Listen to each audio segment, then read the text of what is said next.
வணக்கம்.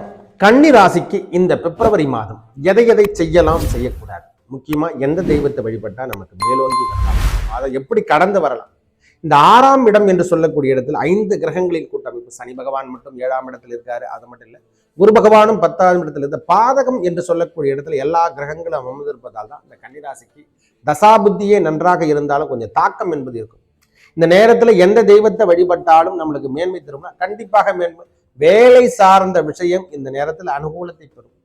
வெளியூர் பயணமோ வெளிநாடு பயணமோ இதுக்காக நீங்க காத்திருந்தா கண்டிப்பாக எலிஜிபிளான வாழ்க்கை தரும். ஐயா, என்னால வீட்டை விட்டு சொந்த வீட்டை விட்டு போக முடியல, இந்த மட்டும் முயற்சி செய்து பாருங்க. இந்த மாதம் 23 தேதிக்குள்ள உங்களுக்கு ஒரு நல்ல ஒரு ஜாக்பாட் கிடைக்கும். வாழ்க்கையில நாம தெளிவான பாதைக்கு செல்வதற்கான அமைப்பு. ஐயா, டிரான்ஸ்ஃபர் எதனா கிடைச்சா கண்டிப்பா மாறுங்க.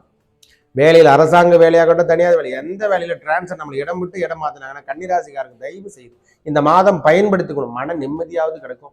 தயவு செய்து இரவு தூக்கம் என்பது வாழாம இருக்கிறவங்க தயவு செய்து யோகா இதை மாதிரி விஷயங்களை, உடல் உபாதையில என்னென்ன பிரச்சனை இருக்குது, இதயம் சம்பந்தப்பட்ட பிரச்சனை எதனா இருக்குதான்னு சொல்லிட்டு நாமளே போய் செக் பண்ணிக்கணும்.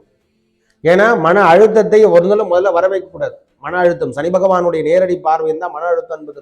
முதல்ல அவர் தான் டோரை திறந்து விடுறது, மீது எல்லா நோயும் தானாக வந்து. இதை தெரிந்து கொண்டாலே வாழ்க்கையை நாம் வாழ்வோம்.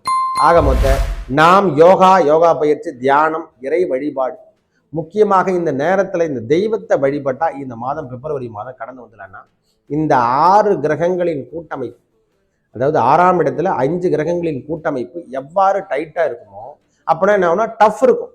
இந்த நேரத்தில் போட்டி போறோம். இந்த நேரத்தில் அமைதியுடன் செயல்படுவது, பொறுமை நிதானத்தை கடைபிடிப்பதும், உயர்ந்த இடம் என்று சொல்லக்கூடிய திருமலை திருப்பதி, எங்க மலை சார்ந்து இருக்கக்கூடிய ஆலயம் எங்கெங்க இருக்குதோ, ஐயா குன்றில் இருக்கும் குமரன் இருக்கும் இடம் என்று சொல்றோம் இல்லை, அந்த முருகப்பெருமான் ஆலயம் இங்கெல்லாம் செல்லும் பொழுது உங்கள் வாழ்க்கையில் ஏற்பட்ட திருப்பங்களுக்கு மாறுதல் கொடுப்பாங்க.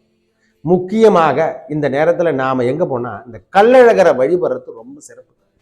சனி பகவானை நேரடி பார்வை இருக்கும் போதெல்லாம் கள்ளழகரையும் அந்த பழமுதி சோலையும் ராக்காய் அம்மனையும் அங்க மேல இருக்காங்க அந்த அம்மா, அதர்வன வேதம் என்று சொல்லக்கூடிய 4ஆம் வேதம் என்று சொல்லக்கூடிய அமைப்பை பெற்றவர் அந்த மாதிரி.